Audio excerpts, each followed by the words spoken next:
Hello class, welcome back बच्चों। लो प्यारे बच्चों, स्टार्ट कर रहे हैं नया लेक्चर।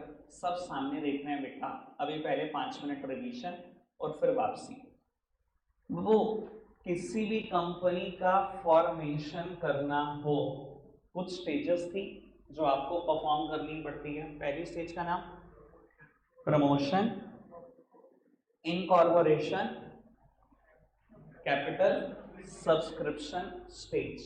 प्लीज यार अभी आप सामने देखो, मुझे सच में नहीं चाहिए नोट्स और कोई भी खटपट। 3 स्टेजेस थी यार, कुछ तो याद भी करने की कोशिश किया करो ना घर जाकर। मैं तो इतना इतना अच्छे से एक एक पेज करके करा रहा हूँ ये चैप्टर, मुझे पता बहुत इंपॉर्टेंट है। सर स्टेजेस के नाम प्रमोशन, इनकॉर्पोरेशन। यार सो अभी भी सो रहे हो क्या? थोड़ा बोल दो यार। Promotion, incorporation, capital subscription stage. बाबू एक प्राइवेट कंपनी बनने में कितनी स्टेजेस लगती हैं? एक प्राइवेट कंपनी बनानी हो तो कितनी स्टेजेस? 2। क्या हो गया यार तुम? मुझे लगता है बहुत ही स्टैंडर्ड गिर गया तुम्हारा, है ना शिवम भाई? ठीक ठाक पढ़ लेते थे वो भी छोड़ दिया, है ना? बस पहले इंप्रेशन मुझे देना था अच्छा, उसका कभी घर पढ़ना नहीं था। बाबू प्राइवेट कंपनी कितनी स्टेजेस में बनती है? 2। एक प्रमोशन, दूसरा इनकॉर्पोरेशन। बेटा 2 स्टेजेस के बाद तीसरी स्टेज क्यों नहीं परफॉर्म करती प्राइवेट कंपनी? उस दिन बेस ऐसे ही बनाया था। बाबू देखो तीसरी स्टेज का नाम है कैपिटल सब्सक्रिप्शन स्टेज, मतलब लोगों से पैसे मांग लो। सर प्राइवेट कंपनी लोगों से पैसे मांग सकती है क्या? नहीं मांग सकती, वो तो प्राइवेट कंपनी है ना, प्राइवेट फंड पे चलती है। घर वालों ने मिलकर बनाई है, अपने पैसे लाएंगे अपनी कंपनी चलाएंगे, तो बाबू वो तो नहीं मांग सकती। तो बाबू प्राइवेट कंपनी को कितनी स्टेजेस पूरी करनी है? 2। और जबकि पब्लिक कंपनी को पूरी 3। ठीक है जी। बाबू प्रमोशन स्टेज शुरू करते हैं। बेटा याद है प्रमोशन स्टेज क्या है? Right away from the conception of idea till the company is formed, all steps are covered under promotion only। जिस दिन आइडिया लिया और जब तक कंपनी को बनाने के लिए सारे रिसोर्सेस ना इकट्ठे कर लिए, तब तक की सारी बात क्या है बेटा? प्रमोशन है। याद है?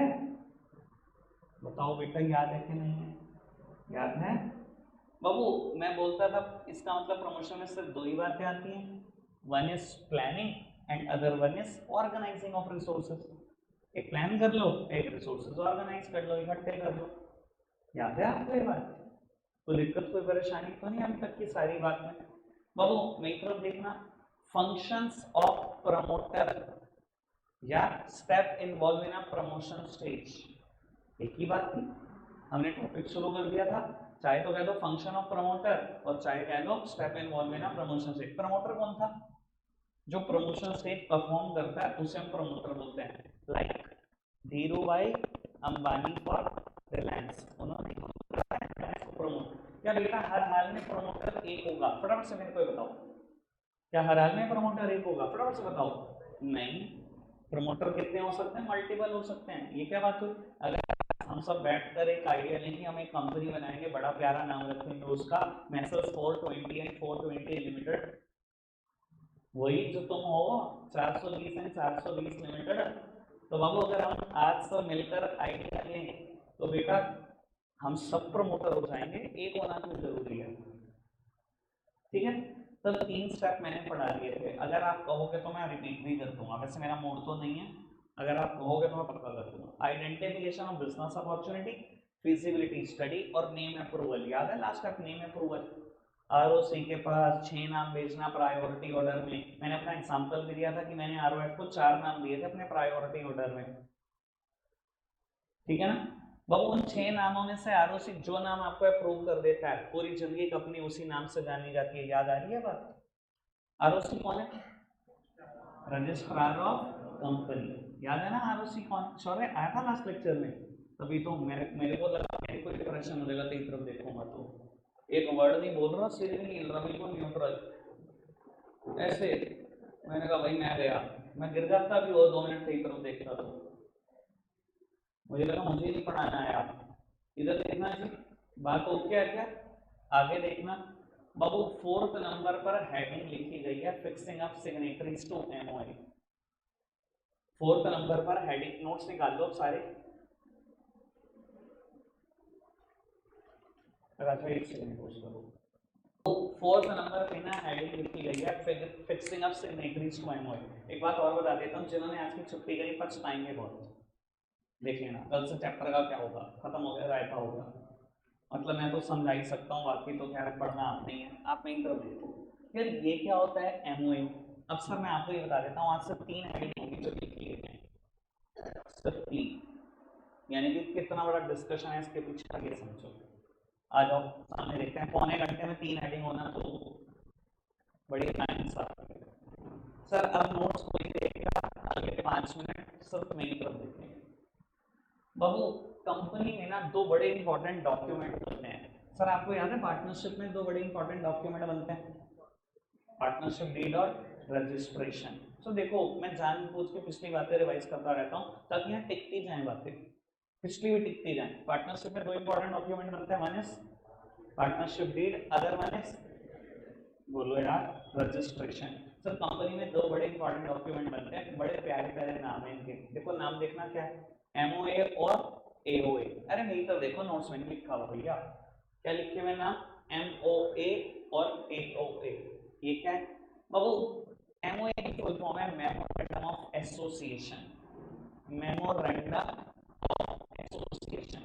बेटा एओए की फुल फॉर्म है articles of association, memorandum of association और आर्टिकल्स ऑफ एसोसिएशन। मैंने एक आध दिन ही फुल फॉर्म बोलनी है, उसके बाद मैंने कभी नहीं बोलना एमओए एओए। इतने प्यारे नाम दिए हैं तो मैं तो प्यारे नाम बोलूंगा, ठीक है जी। हाँ जी बोलना जरा नाम। एमओए मतलब मेमोरेंडम ऑफ, एओए मतलब आर्टिकल्स ऑफ एसोसिएशन। अभी तक कोई दिक्कत, कोई परेशानी? बाबू कंपनी को ना ये दोनों डॉक्यूमेंट बनाने होते हैं, लेकिन इसके बारे में कुछ बोलता हूँ वो ढंग से समझ। तो एमओए को ना हम पता है क्या बोलते हैं, rank 1 document, principal document, charter of company. Word देखो, रैंक 1 डॉक्यूमेंट, इसके बिना कंपनी बन ही नहीं सकती भाई। रैंक 1 डॉक्यूमेंट है कंपनी। बताता क्या वो समय करूंगा बातें डिटेल, अभी समझते जाओ क्या बोलते हैं। Rank 1 document, principal document, word देखो कितने खतरनाक दे रहा है इसको, चार्टर ऑफ कंपनी। सर इसको बाबू ये रैंक 2 डॉक्यूमेंट है। बेटा ये प्रिंसिपल नहीं है, सब्सिडरी डॉक्यूमेंट है। बेटा ये चार्टर नहीं है, सेकेंडरी डॉक्यूमेंट है। हाँ जी, rank 1 document, principal document, charter of company. Sir अगर नोट्स पढ़ा सकते हैं ना पक्का मैं सबको बांट देता हूँ, देखता हूँ कितने पढ़ लेते हैं। Rank 1 document, principal document, charter of company. Rank 2 document, secondary document, subsidiary document. समझ में आ रही है बात? किन किन वर्ड से इसको हम बुला रहे हैं, और भी वर्ड ऐड होंगे धीरे धीरे। बाबू एमओए बताता है कंपनी की रिलेशनशिप विद आउटसाइडर्स। प्लीज सामने देखना बेटा। बाबू एमओए पता है क्या बताता है, कंपनी की रिलेशनशिप बताता है आउटसाइडर के साथ। जब भी कोई आउटसाइडर, सॉरी रुक जा, जब भी कोई आउटसाइडर कंपनी के साथ डील करने लगता है ना, सबसे पहले एमओए उठा के पढ़ता है कि एमओए में लिखा भी हुआ है कि नहीं, पावर भी है कि नहीं। इतना इंपॉर्टेंट है एमओए। कंपनी कभी भी किसी आउटसाइडर के साथ डील करेगी ना, आउटसाइडर के लिए बिल्कुल कंपलसरी होता है एमओए पढ़ लो, कंपनी को चीज कितनी पावर है भी या नहीं है। कंपनी की रिलेशन आउटसाइडर के साथ बताना काम है एमओए का। और बेटा कंपनी की रिलेशन विद इनसाइडर्स बताना काम है बेटा एओए का। अब मैं आपको एक बात बता रहा हूँ, प्लीज नहीं तो देखते रहना, समझते रहना बात को। कंपनी के जो बोर्ड ऑफ डायरेक्टर होते हैं वो अंदर के बंदे हैं बाहर के, मतलब आउटसाइडर है इनसाइडर? इनसाइडर है, कंपनी के अंदर के आदमी है बोर्ड ऑफ डायरेक्टर। आज बोर्ड ऑफ डायरेक्टर हड़ताल पर बैठ गए जी, हमें तो सैलरी हाइक चाहिए, हमारी तो जी सैलरी बढ़ाओ। ठीक है जी, कंपनी सोच रही है सैलरी बढ़ाएंगे ना बढ़ाएंगे। बाबू कंपनी को क्या डॉक्यूमेंट पढ़ना चाहिए, एओए या एमओए? कहाँ लिखा होगा सैलरी कितनी बढ़ा सकते हैं? एओए में लिखा होगा कि कहाँ तक सैलरी बढ़ सकती है, क्योंकि एओए बताता है कंपनी के relation with Insiders. Babu company loan लेने में इंटरेस्टेड है 500 करोड़।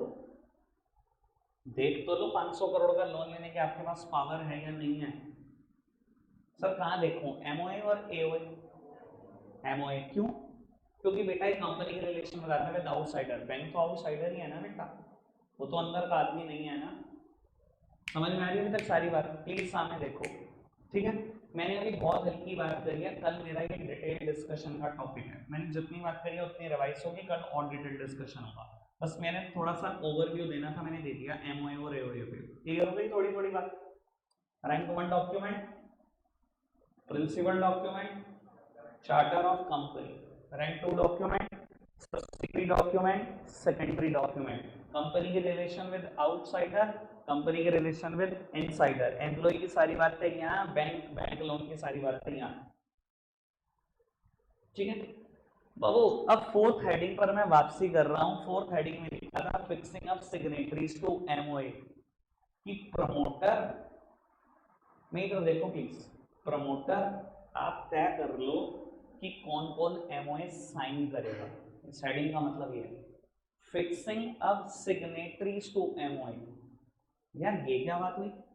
एमओए पे कौन कौन साइन करेगा, क्यों तय कर ले, मैं बताता हूँ, प्लीज वहीं तो देखना। और वो कंपनी में बोर्ड ऑफ डायरेक्टर कैसे बनते हैं, मैंने हिस्ट्री बताई हुई है, बताना कैसे बनता है, कौन बनाता है अपनी मीटिंग में? इक्विटी शेयर होल्डर बनाते हैं। इधर देखो, आप सब इक्विटी शेयर होल्डर हैं, आप ही तो बनाकर भेजोगे, फटाफट वेरीफाई करते रहो, ऐसे ही होता है बाबू। कंपनी में इक्विटी शेयर होल्डर पता है कब आएंगे?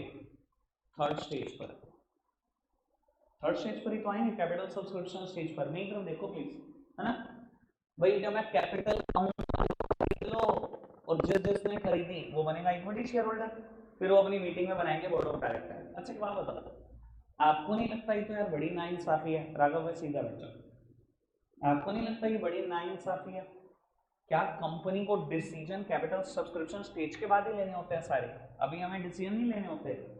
इधर देखो, कल हमने फीजिबिलिटी स्टडी कराई थी, फीजिबिलिटी कंडक्ट कराई थी एक्सपर्ट से, किस सीएस से कराऊं, किस सीएस से कराऊं, किस लॉयर से कराऊं, किस इंजीनियर से कराऊं, ये एक डिसीजन नहीं है? ये एक डिसीजन नहीं है सर? कौन लेगा फिर ये डिसीजन? अगर बोर्ड ऑफ डायरेक्टर तो बाद में लेंगे फिर। आप बताओ मुझे ईमानदारी से, बोर्ड ऑफ डायरेक्टर की जरूरत है कि नहीं है? मैं सर आपको वो बातें बता रहा हूँ जो कोई नोट्स, कोई एनसीईआरटी बता नहीं सकती। मैं खुद काम करता हूँ, कंपनी बनवाता हूँ। अगर आपको लगे ना मुझसे बेटर कोई बता रहा है तो बिल्कुल वहां हटे ना, आप आराम से सुन लो इस चीज को। कोई नोट्स नहीं बता सकता, कोई नोट्स भी, ये बातें जो मैं बताने जा रहा हूँ आराम से सुन लो, चैप्टर अगर सच में क्लियर रखना है तो। सर कब कब आएंगे board of director? Capital subscription stage के बाद। तो डिसीजन पहले के कौन लेगा? यार मुझे तो बोर्ड ऑफ डायरेक्टर की अभी भी जरूरत है, समझ पा रहे हो आप ये बात? की जरूरत तो अभी भी है, अभी तो कंपनी बननी शुरू हुई है, पता नहीं कितने रिसोर्सेज चाहिए, पता नहीं क्या क्या करना पड़ेगा, तो डिसीजन कौन लेगा? सब बनाने पड़ेंगे बोर्ड ऑफ डायरेक्टर। कैसे बनते हैं बोर्ड ऑफ डायरेक्टर? सुनो, इक्विटी शेयर होल्डर आने से पहले भी बोर्ड ऑफ डायरेक्टर होते हैं बाबू। ऐसा जाता है जो लोग एमओए पे साइन करेंगे they will become the first members and first board of directors of the company बाबू। यानी कि अगर मैं कहूँ आप पब्लिक कंपनी हो तो कम से कम 7 मेंबर के साइन ले लेना, 7 मेंबर बन जाएंगे, और उन्हीं में से बेटा 3 बोर्ड ऑफ डायरेक्टर, और जब इक्विटी शेयर इशू हो जाएंगे तो ये हो जाएंगे, इक्विटी शेयर होल्डर अपने बोर्ड ऑफ डायरेक्टर बना देंगे। उससे पहले के सारे देंगे बेटा, एमओए पे साइन करने वाले ऑटोमेटिक मेंबर बन जाते हैं कुछ दिनों के लिए, जब तक इक्विटी शेयर इशू नहीं होते। क्लियर हो रही है बात अभी तक सारी मैंने जो बोली? ठीक है, आपको लगता है हेडिंग खत्म होगी?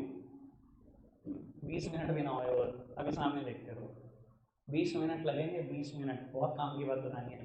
पहले बताओ ये बात भी क्लियर हुई कि नहीं?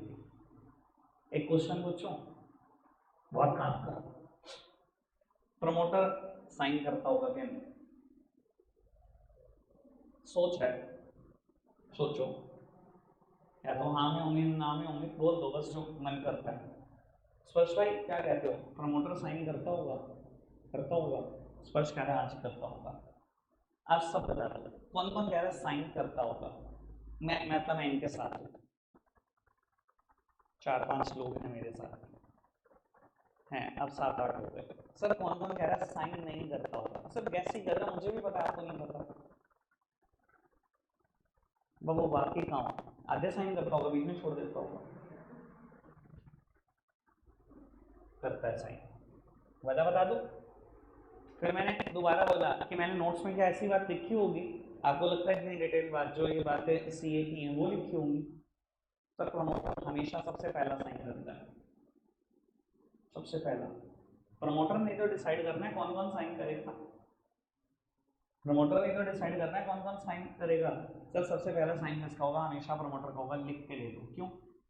देखो एक बात बताता हूँ, अभी तक जितने भी खर्चे हो रहे हैं ना कंपनी बनने से पहले, देखो एक्चुअली में कंपनी पता है कहाँ मान लेते हैं कि हम बन गई,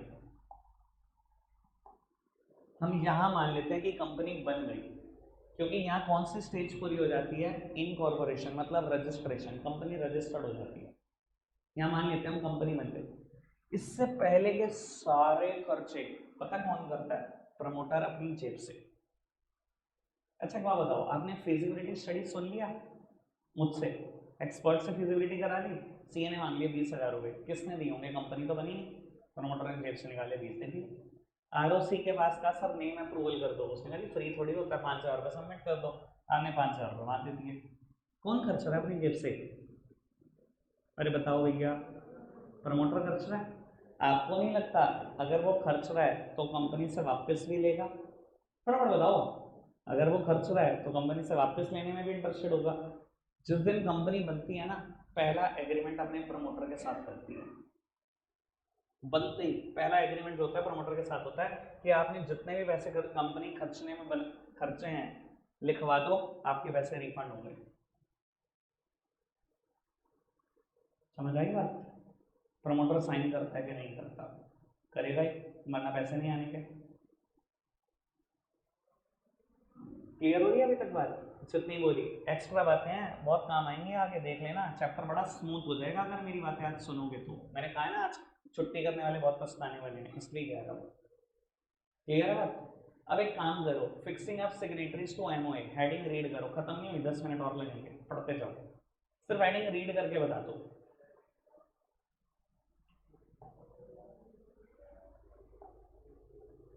चलो अब वो दोनों बातें लिखी गई हैं, आराम से इस पर भी डिस्कशन हो जाए कि प्रमोटर जो सिग्नेटरीज फिक्स करेगा एमओए पे, जो जो लोग एमओए पे साइन करने वाले हैं फिक्स करेगा प्रमोटर। बाबू कहता है प्रमोटर दो काम और कर लेना, लिखा हुआ है प्रमोटर दो काम और कर लेना, एक तो उनकी रिटर्न कंसेंट ले लेना, देख लो नोट्स में लिखा है कि नहीं, एक तो उनकी रिटर्न कंसेंट ले लेना और एग्री कर जाना कि वो क्वालिफिकेशन शेयर भी खरीदे। देखो नोट्स में बातें लिखी हुई हैं, ठीक है? समझाऊं क्या है मुद्दे? बहुत तगड़े मुद्दे हैं, बहुत बड़े बड़े मुद्दे। कहने को अगर मैं कहूँगा ना दो चीज़ें रट लो, आप कहोगे जी हो गया, आगे बढ़ाओ बात को, अब समझ लेना आराम से। बाबू प्रमोटर ने ना ये 3 बोर्ड ऑफ डायरेक्टर बना दिए जो एमओए पे साइन करके बने, एक तो वो खुद है, 2 लोगों को और उसने बोर्ड ऑफ डायरेक्टर बना दिया, ठीक है? बाबू लॉ पता है क्या कहता है? इन 2 बोर्ड ऑफ डायरेक्टर के ना रिटर्न कंसेंट, रिटर्न कंसेंट मतलब बाबू इनको कोर्ट कचहरी ले जाओ, ये लिख कर देंगे कि मैं, मेरा नाम ये, मेरे पिताजी का नाम ये, मेरा एड्रेस ये, मैं अपने पूरे होश में हूँ और अपनी मर्जी से कंपनी का बोर्ड ऑफ डायरेक्टर बनने को तैयार हूँ, ऐसी कंसेंट ले लेना। ऐसा क्यों? मैं बताता हूँ, देखो दिक्कत क्या है। अब बाबू ये मैं बात लिंक कर रहा हूँ चैप्टर 2 में, आपने कभी ना कभी मुझसे पढ़ी है, कंपनी में आराम से बताता हूँ। उस टाइम मैं कह रहा था ये एक्स्ट्रा बातें काम आएगी चैप्टर 7 में, पता नहीं कितनों ने सुना होगा। सर आपको पता है वहाँ एक हेडिंग आती थी लाइबिलिटी, आती थी। मेंबर्स की लाइबिलिटी कितनी होती है? Limited to the extent of uncalled और अनपेड कैपिटल, कुछ याद आया? और वहां पर एक हेडिंग आती थी सेपरेट लीगल एंटिटी, ये भी याद आया कि कंपनी अलग बात है और उसके मेंबर बिल्कुल अलग बात है। और पता है मैंने बाबू सेपरेट लीगल एंटिटी में एक बात बोली थी बाबू, as far as civil liability is concern, civil punishment is concern, separate legal entity होती है। जब तक पैसों वाली पेनल्टी की बात है ना तब तक आप अलग अलग हो, लेकिन अगर क्रिमिनल पनिशमेंट देनी हो, देखो कंपनी कागजों पे एग्जिस्ट करती है, अगर क्रिमिनल पनिश करना हो कंपनी को क्या करोगे? कागज उठा के जेल में डाल दोगे और 5 साल बाद कागज निकाल दोगे? सच में पनिशमेंट हुई है? नहीं हुई ना। तो मैंने कहा था अगर क्रिमिनल पनिशमेंट देनी हो तो आप एक ही हो जाते हो। ऐसे केसेस में लॉ एक कंसेप्ट यूज करती है, कंसेप्ट का नाम है लिफ्टिंग ऑफ कॉर्पोरेट विल। शायद बहुत कम को याद आया होगा। लिफ्टिंग ऑफ कॉर्पोरेट विल का मतलब होता है पर्दा हटा दो बीच का। कंपनी की कॉमन सील लगाकर आपने फ्रॉड किया है, पर बेटा कॉमन सील के बीच में किसी तो डायरेक्टर के साइन होंगे। कोर्ट कहती है हम पर्दा हटा देंगे, लिफ्ट कर देंगे कॉर्पोरेट विल को, बीच का पर्दा हटा देंगे और वो कंपनी की आड़ में जिसने फ्रॉड करा है, जिस डायरेक्टर ने, उसको जेल में डाल देंगे। याद है कि बात मैं चैप्टर 2 में बोलता था। अब बाबू मैं वहीं से बात को लिंक कर रहा हूँ, मैंने बिल्कुल क्लियर कर दिया दोबारा से जिसने नहीं भी सुना था वहाँ पे। और आपको पता है कि आप कितना पढ़ रहे हो। बिजनेस का कोर्स अपनी रफ्तार पर है, मुझे ये भी दिखाई दे रहा है आप कितना पढ़ रहे हो। सर मेरी तरफ देखते रहना। सर अब उसकी जरूरत आज पता लगेगी आपको। सर इस डायरेक्टर की रिटर्न कंसेंट पता क्यों ले रहा हूं मैं कोर्ट में? अगर आज आपने इसकी कंसेंट नहीं ली ना और कल को कंपनी में फ्रॉड हो गया इसी बोर्ड ऑफ डायरेक्टर के साइन से, इन दो बोर्ड ऑफ डायरेक्टर में से किसी के साइन से फ्रॉड हो गया और कोर्ट ने कह दी थी इन्हें जेल डालो, ये पता क्या बोलेंगे कोर्ट में? कोर्ट हम तो डायरेक्टर बनना नहीं चाहते थे, प्रमोटर ने कनपट्टी पे बंदूक रखी, कह दिया एमओए साइन कर, हमने साइन कर दिया, हम डायरेक्टर बन गए, हमें पता ही नहीं लगा। वो जेल जाने से बच जाएंगे। मैं लिंक कर रहा हूं सारी की सारी बात। इसलिए कोर्ट पता क्या कहती है, पहले ही कहती थी इनकी रिटर्न कंसेंट ले लो ताकि बाद में मुकर ना जाए। समझ में आ रही है? इन्होंने खुद अपनी रिटर्न कंसेंट में दिया मेरा नाम ये, मेरे पिताजी का नाम ये, मेरा एड्रेस ये, मैं पूरी होश में हूँ और अपनी मर्जी से बोर्ड ऑफ डायरेक्टर बनने को तैयार हूँ, मेरे ऊपर किसी तरीके का कोई दबाव नहीं है, प्रमोटर ने कोई दबाव नहीं डाला। ऐसी सारी स्टेटमेंट लिखी होती है। अपनी मर्जी से बना ना बोर्ड ऑफ डायरेक्टर, पहले ही क्लियर हो गया ना तो बाद में कभी कोर्ट में कह तो नहीं पाओगे ना। समझ में आ रही बात है? कुछ बातें इतनी प्रैक्टिकल है, अगर आप मेरे से सुन लोगे ना तो आपको लगेगा सच में यार रियल लाइफ में ऐसा ही होता है। वरना क्या रटते रहो बैठ के, नोट्स के तो 2-4 महीने रट ही लोगे, मुझे पता ही है आपका। क्लियर हुआ रिटर्न कंसेंट वाला मुद्दा? अब ये भी क्लियर कर दो। क्वालिफिकेशन शेयर, यार ये क्या होता है? हमने तो इक्विटी शेयर सुना है, कभी कभी प्रेफरेंशियल का भी नाम सुना है मुझसे, ये क्या बनाए क्वालिफिकेशन शेयर? आओ बताते हैं बेटा। बाबू मतलब हिस्ट्री में जाना पड़ेगा मुझे थोड़ी सी बात को क्लियर करने के लिए कि कंपनी में क्या क्या रूल्स होते थे।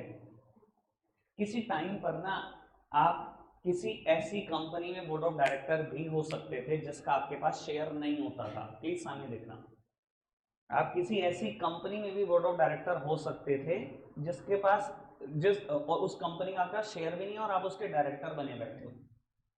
सर ऐसे केसेस में क्या दिक्कत होती है मैं बताता हूँ, प्लीज सामने देखना। सर डायरेक्टर अगर कंपनी के लिए अच्छा डिसीजन लेता है ना तो कंपनी के ना शेयर भागते हैं, बहुत ऊपर उठ जाते हैं। और डायरेक्टर अगर खराब डिसीजन लेता है ना कंपनी के शेयर खुद ब खुद गिरना शुरू हो जाते हैं। देखो मैं एग्जांपल भी देता हूँ अच्छा और खराब का। जियो के डायरेक्टर मतलब रिलायंस इंडस्ट्रीज लिमिटेड के डायरेक्टर थे, इन्होंने सबसे पहले सोचा कि हम जियो करके कोई चीज लाएंगे, टेलीकम्युनिकेशन फील्ड में क्रांति लाएंगे। फिर उन्होंने डिसाइड करा हम 4G सिम लाते हैं, सारी मार्केट में 3G है, टावर बिछवाते हैं, बिछवा दिए। फिर उन्होंने डिसाइड करा सबको सिम भी फ्री देंगे, सारा डेटा फ्री, कॉलिंग फ्री, सब कुछ फ्री, साल भर के लिए देंगे।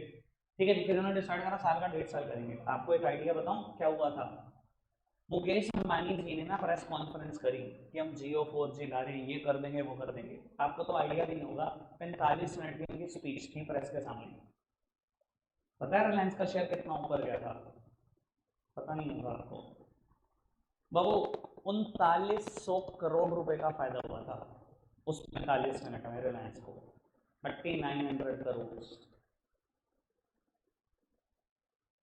3900 करोड़।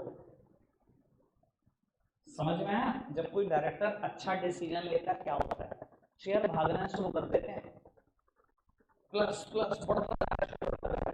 तो ये चीज मैं आपको दिखाऊंगा अभी 4 जून को, इलेक्शन में हम जी आ रहे हैं ना, दिखाऊंगा, नहीं दिखाऊंगा शेयर कैसे भागते हैं। ठीक है जी। और बेटा अगर आप खराब डिसीजन लेते हो तो क्या होता है, शेयर का प्राइस गिरना शुरू हो जाता है। ठीक है। अब एक बात को समझना जरा आराम से, मैं बोर्ड ऑफ डायरेक्टर हूँ, मेरे पास मेरी कंपनी का शेयर भी नहीं है, जिस कंपनी में डायरेक्टर हूँ उसका शेयर ही नहीं है, मैंने खराब डिसीजन लिया, शेयर का प्राइस गिर गया, मुझे कोई फर्क पड़ा? कुछ भी फर्क नहीं पड़ा। मैंने अच्छा डिसीजन लिया, शेयर का प्राइस बढ़ गया, सामने देखो सॉरी, मैंने अच्छा डिसीजन लिया, शेयर का प्राइस भाग गया, मुझे तो फर्क पड़ा? नहीं पड़ा।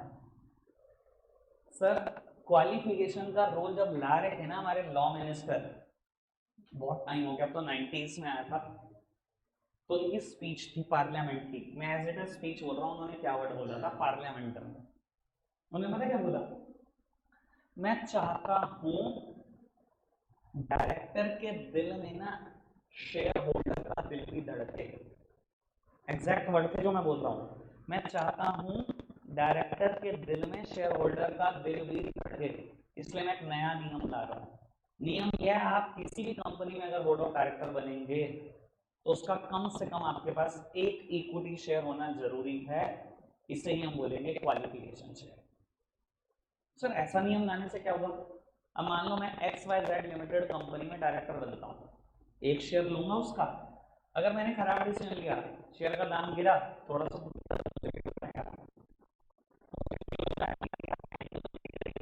कितने लोगों को नुकसान हुआ, इंक्लूडिंग मी, मुझे भी नुकसान हुआ, पर मेरे से कितने और लोगों को नुकसान हुआ? क्या बेटा अब डायरेक्टर के दिल में शेयर होल्डर का दिल धड़क रहा है? समझ में आ रही है बात? तो बाबू आप प्रमोटर प्रॉमिस करते हो बचे हुए दो बोर्ड ऑफ डायरेक्टर से कि एक तो रिटर्न कंसेंट देनी पड़ेगी आपको, और एक जब भी कंपनी शेयर इशू करेगी आपको एक शेयर खरीदना जरूरी है, जिसको हम क्वालिफिकेशन शेयर बोलेंगे। समय देखो कितना लगाया मैंने हेडिंग पर, हेडिंग क्लियर हुई कि नहीं हुई? बात ये है, पक्का? इधर देखो, एमओए पे साइन करना क्यों जरूरी है, शुरू से शुरू करो, क्यों जरूरी है? जो लोग एमओए पे साइन करेंगे they will become the first board of director and the members of the company. ठीक है जी, प्रमोटर साइन करता है कि नहीं करता है? क्यों? क्योंकि बहुत पैसे देर से खर्च देगा कंपनी बनने तक, उसको वैसे रिकवर कराने हैं। डायरेक्टर बन के अपना कॉन्ट्रैक्ट तो पहले लिखेगा, डायरेक्टर बनेगा तभी तो अपना कॉन्ट्रैक्ट सबसे पहले लिखेगा और साइन करा लेगा कंपनी से, मेरे इतने पैसे खर्च होंगे देने आपने। ठीक है जी बाबू, जो बचे हुए बोर्ड ऑफ डायरेक्टर बनेंगे क्या चीजें चाहिए उनसे? दो, क्या क्या? रिटर्न कंसेंट और क्वालिफिकेशन शेयर, दोनों प्रोमिसेस लेनी है। मैंने इन डिटेल बात करी रिटर्न कंसेंट पे, रिटर्न कंसेंट पे भी, और इन डिटेल बात करी क्वालिफिकेशन शेयर की। क्लियर है बात? पक्का से बाबू फिफ्थ हेडिंग, और मैं कोशिश कर रहा हूँ बाबू, फिफ्थ हेडिंग बोलती है अपॉइंटमेंट ऑफ प्रोफेशनल्स, की कंपनी प्रोफेशनल्स अपॉइंट कर लो। बाबू कितने प्रोफेशनल की बात है, मैं अभी आपको बोल देता हूँ बेटा, 3 प्रोफेशनल की बात है, बैंकर्स, ब्रोकर्स और अंडरराइटर्स। बाबू नाम थोड़े नए होंगे, कोई दिक्कत नहीं, सब क्लेरिफाई होगा, तभी तो बोला था 2-3 ही एडिंग होंगी, ऐसे थोड़ी बोला था, इतना तो हमें भी पता ही है कि नाम नए हैं बिल्कुल। तो पहले ब्रोकर और अंडर राइटर में फर्क जान लेते हैं और फिर बेटा बात को आगे बढ़ेंगे। देखो ब्रोकर हो या अंडर राइटर, इनका काम पता है क्या है? कंपनी के शेयर बेचना। देखो आप खुद समझो, मैं कंपनी हूँ रजिस्टर्ड इन मुंबई, मैंने शेयर इशू करे, सब सहारनपुर वालों तक शेयर कौन पहुंचाएगा? मैं तो घर घर आने से रहे, company board of director member ये तो घर घर आने से रहे, फिर शेयर बिकेंगे कैसे? सर हम ना कई बार ब्रोकर को अंडर राइटर को अपॉइंट करते हैं कि हमारे शेयर बेच दो, ये मिडल मैन है, ये शेयर बेचने का काम करते हैं। समझ में आ रही बात? ब्रोकर या अंडर राइटर क्या मिडल मैन है, शेयर बेचने का काम करते हैं दोनों ही। फर्क क्या होता है ये समझना। आप सामने देखो, उससे मैं भाई बहुत देर हो गई हो, हाँ जी सर क्या फर्क है ये समझना। बेटा मैं कंपनी हूँ, 1 लाख शेयर इशू कर रही हूँ, ठीक है, मैंने 3 ब्रोकर अपॉइंट करा, कहानी ढंग से सुनना, मुझे फर्क आपसे चाहिए। मैंने कहा ए भाई बता कितने शेयर बेच देगा? मैंने कहा जी 30,000 शेयर तो मैं आराम से बेच दूंगा, 30 दे दो। मैंने 30,000 शेयर दे दिए। मैंने कहा बी तू? कहता है जी 40,000 शेयर, मैंने 40 दे दिए। मैंने कहा जी सी तू? तेरा 30 मैं भी बेच दूंगा, मैंने 30 दे दिया। मैंने कहा जाओ बेचो मार्केट में। तीनों ब्रोकर हैं, कहानी सुनते जाना ढंग से। ए बेचने गया, बी बेचने गया, सी बेचने गया मार्केट में। ए आया कुछ दिन के बाद, जी 28,000 शेयर बिके। मैंने कहा कोई दिक्कत नहीं, ला 28 के पैसे, 2,000 शेयर जो नहीं बेच पाया ला वो, और 28,000 शेयर में अपनी ब्रोकरेज गिन और चलता कमीशन नहीं, मतलब अपनी जो ब्रोकरेज है। मैंने बी से पूछा, कहते थे 40 में से 37 से बिक पाए। मैंने कहा ला 37 के पैसे, 3,000 शेयर जो नहीं बेच पाए ला वो, और ले 37 पे ब्रोकरेज पे, और तू भी चलता हुआ। मैंने कहा सी तो, कहते थे 29,000 बिके। मैंने कहा ला 29 के पैसे ला, 1,000 शेयर जो नहीं बेच पाए ला वो ला, ले 29 पे ब्रोकरेज ले, तू भी चलता हुआ। ये ब्रोकर थे। कहानी में ट्विस्ट है, इस बार मैंने ए बी सी को कहा तुम अंडर राइटर्स बन जाओ। अरे ठीक है। मैंने कहा ए बता कितने शेयर बेचेगा, कहता है 30,000। मैंने कहा बी, कहता है 40,000। मैंने कहा सी, कहता है 30,000। मैंने कहा लाओ एडवांस पैसे लो, 30, 40 और 30 के। कहानी में फर्क है, कहानी में फर्क है। ब्रोकर से मांगे थे एडवांस पैसे? नहीं मांगे थे। ब्रोकर से तो नहीं मांगे थे एडवांस पैसे। आयुष भाई गुड मॉर्निंग, उठे रहो। हाँ जी, एडवांस पैसे मांगे थे क्या मैंने ब्रोकर से? नहीं। अंडर राइटर को कल 30,000 के पैसे ला ए, बी से 40,000 शेयर के तू पैसे ला, और सी 30,000 शेयर के पैसे तू ला। ले ब्रोकरेज, सॉरी ब्रोकर को ब्रोकरेज मिलती है, अंडर राइटर को मिलती है अंडर राइटिंग कमीशन, ब्रोकरेज नहीं। क्या वर्ड बोलते हैं? Under writing commission. 30,000 का अंडर राइटिंग कमीशन ले जा आज ही, 40 पे आज ही, 30 पे आज ही, तीनों को आज अंडर राइटिंग कमीशन भी पे कर दी। बाबू बेचने गए मार्केट में ए बी और सी। ए आया जी 28,000 शेयर बिके, बी आया जी 37,000 शेयर बिके, सी आया जी 29,000 शेयर बिके। मैंने कहा जी मैं क्या करूं, मेरे पास तो एडवांस पैसे आए, जो नहीं बिके खुद रखो। कहानी में फर्क था, दोनों कहानी में फर्क था। अच्छा, ज्यादा रिस्क किसने लिया मेरी दोनों कहानियों में, ब्रोकर ने या अंडर राइटर ने? सब समझते हैं अंडर राइटर ने रिस्क लिया, बहुत बढ़िया, सबने समझा अंडर राइटर ने रिस्क लिया। कैसा रिस्क लिया? एडवांस पैसे दे दिए, बिके तो बिके, नहीं बिके तो उसके हो गए, है ना। उसने रिस्क लिया। जिंदगी में एक प्रिंसिपल है, चैप्टर 1 पढ़ा है तो, more the risk more the gain. यही है प्रिंसिपल। ज्यादा रिस्क किसने लिया? अंडर राइटर ने, उसका गेन भी ज्यादा होता है। Under writing commission is just double of brokerage. Broker है 2.5% होती है, अंडर राइटिंग कमीशन 5% होती है। अच्छा एक बात बताओ, मेरी कंपनी को डाउट है मेरे पूरे शेयर नहीं बिक पाएंगे, क्या पॉइंट करूं, ब्रोकर या अंडर राइटर? मेरी कंपनी को डाउट है मेरे पूरे शेयर नहीं बिक पाएंगे, क्या पॉइंट करूं, ब्रोकर या अंडर राइटर? Under writer. पता है ना क्यों? क्योंकि वो पूरे शेयर का एडवांस पैसे देंगे, नहीं बिके तो उनके हो जाएंगे, हमें क्या टेंशन। फर्क समझ में आ रहा है?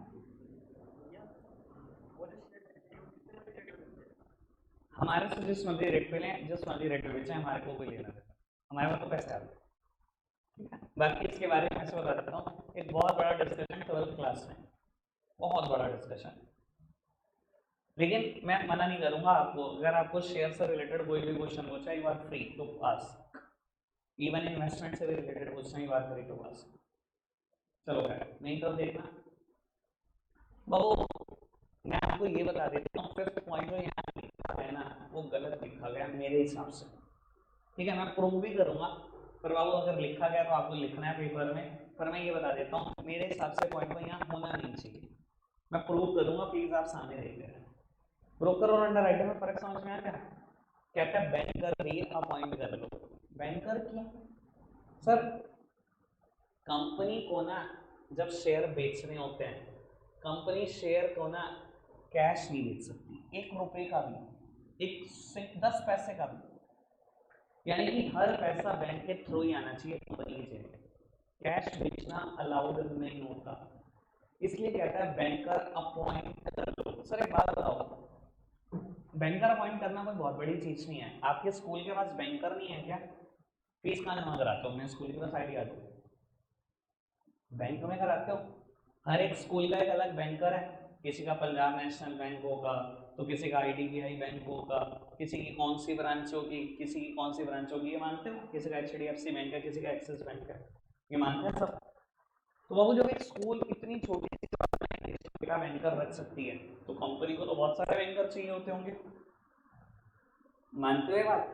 कंपनी शेयर का पैसा एक सिंगल पैनी भी कैश नहीं ले सकती है, तो उसको बैंकर की जरूरत पड़ती है। समझ में आ रही है सारी बात कि बैंकर की जरूरत क्या है।